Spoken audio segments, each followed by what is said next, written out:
Hello. We are now live. Welcome to the first official Facebook Live with Jonas and I.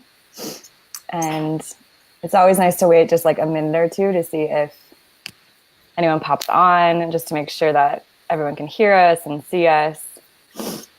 So we'll just give it a little bit. Mm-hmm. You're in Nevada City. I'm in Nevada City, yeah. And are you at your house? Yep, I'm in Sebastopol, a really Occidental freestone. Nice. Hanging out in the garden. Sonoma County. Mm-hmm. Cool. Mm. Oh, did something freeze? Not on my part. Oh, weird. Okay.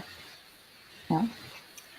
Okay, well, why don't we get started? And if anyone pops on, if you can just type in the comments, say hi, let us know you're here, and also let us know that you can hear us and see us, because I hope everything is going well. It usually is.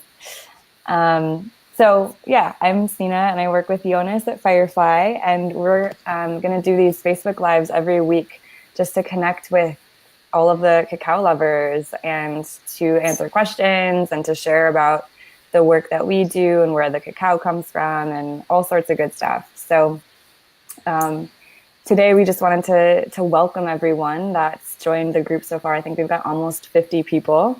So that's a really great start for a brand new community. And we're really happy that you're all here and excited about learning about cacao and wanting to go deeper and connect with each other.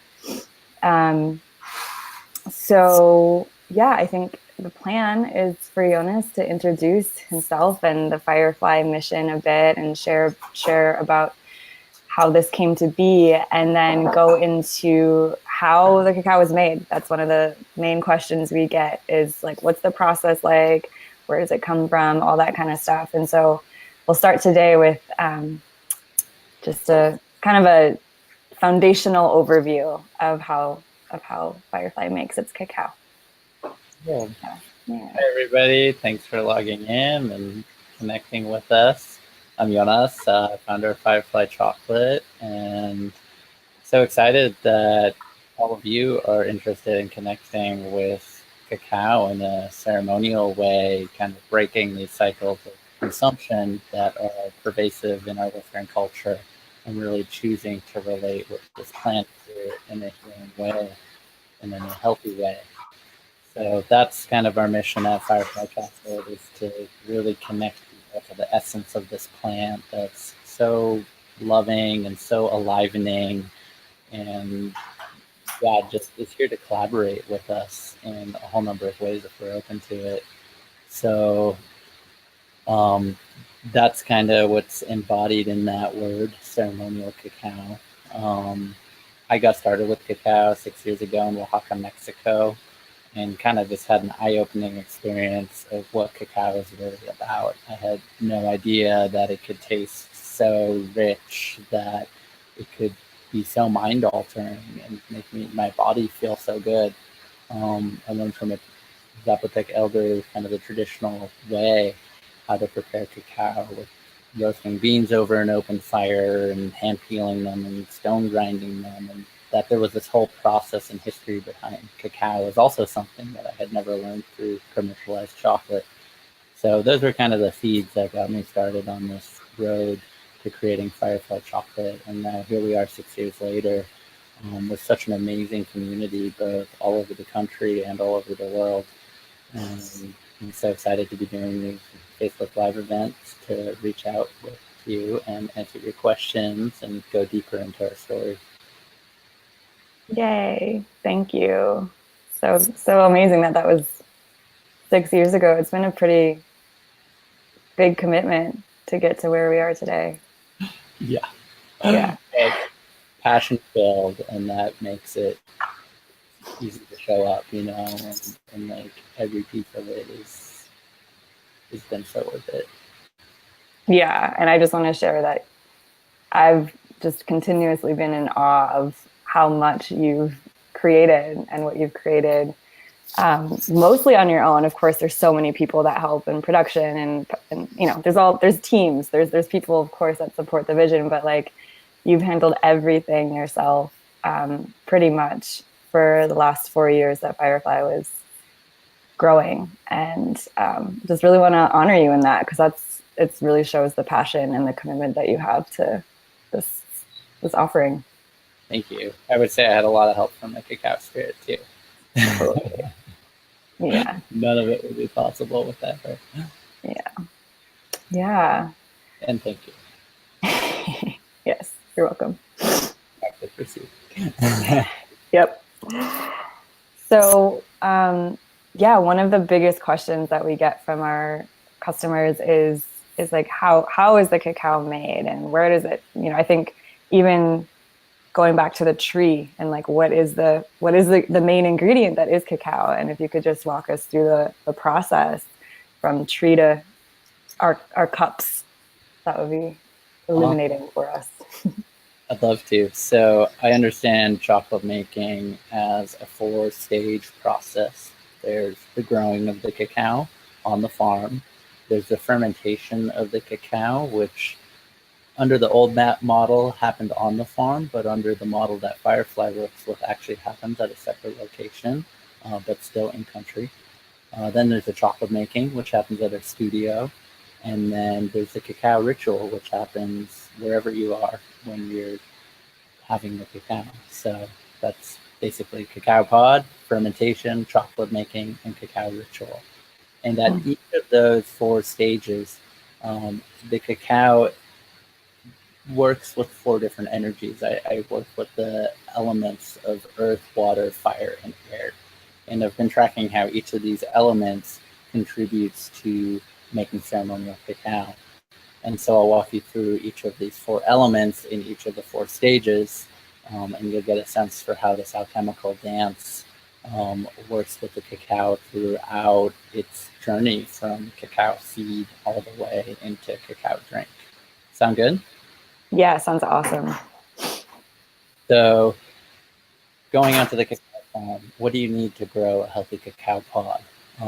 You need earth, you need fertile soils, you need a lot of water. Cacao grows in the rainforests and a moist environment. You need fire, you need the heat, the long tropical sunlight that cacao thrives in. And then you need air, actually. You need good airflow surrounding the tree for healthy pods.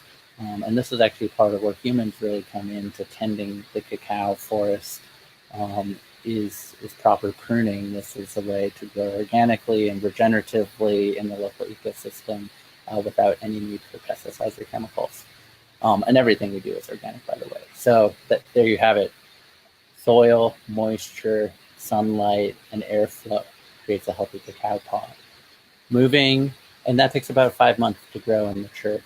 Moving to the fermentation stage.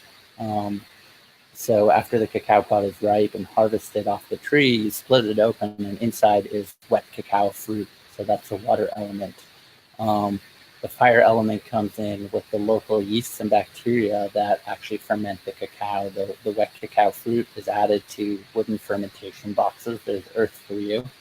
And then the yeast and bacteria eat the sugars of the wet cacao fruit, bringing in the fire element. And finally, air, again, is a critical aspect of the fermentation because we want aerobic digestion, aerobic rather than anaerobic fermentation. And this is what's important for proper development of the chocolate flavor. It actually doesn't taste like chocolate straight off the tree. The fermentation creates the chocolate flavor, which is pretty amazing to think about, is that not only is cacao coming off of the tree, it goes through this complex process that humans have designed in order to begin tasting like chocolate. So there's a lot of symbiosis happening here. Yeah, quick question. So Yeah. you said it takes 5 months for the cacao to be ready. Is that for the tree to grow or just the pod? So cacao produces kind of an annual harvest, but it can be spread out over 5 to 6 months, and there's like a 1 to 2 month peak of the harvest season.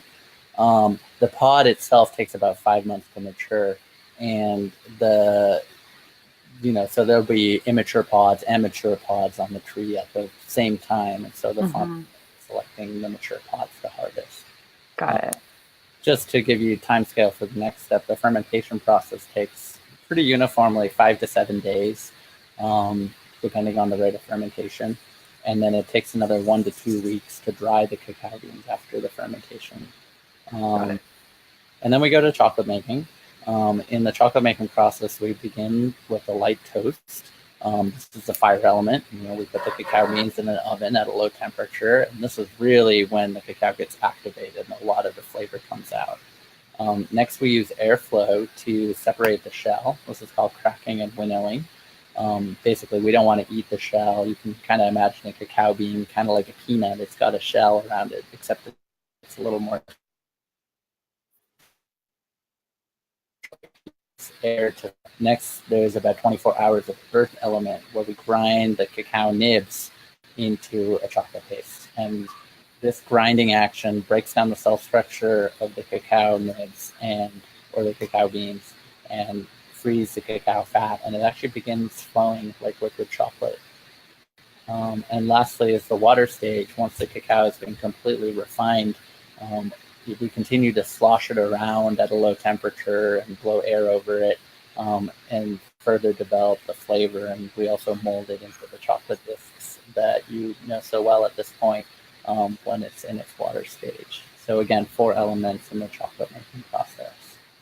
Wow. And lastly, with the cacao ritual, love to bring in the 4 elements. So air element, speaking gratitude. An elder of mine has told me that gratitude are the words that come before all else. It's a great way to begin a ceremony. If you can, sit on the earth. The earth is so grounding. It has a really healing magnetic field. It's where we all come from and go back to. So thank you, earth element. Every cacao drink is made with water. You can always bless our water before preparing the cacao drink or once we hold the cup of cacao in our hands. And then the fire element, I love to ritually light a candle to symbolize the beginning of ceremony. And if you're doing a long ceremony, you can actually keep the candle lit all the way through the ceremony until you're ready to close the container. So again, air, earth, water, fire in the cacao ritual that you do yourself. So those are the 4 elements dancing through all the stages of the chocolate making process. Yeah. Wow. How did you come up with that before, like you were making all the processes to make the cacao, or did that just kind of emerge as an insight that all those elements were being incorporated in every part of the process? Gosh, I've kind of been fascinated by the elements at this, when I was doing a permaculture design course and actually a farm internship, right around the same time that I began chocolate making. So they came in simultaneously.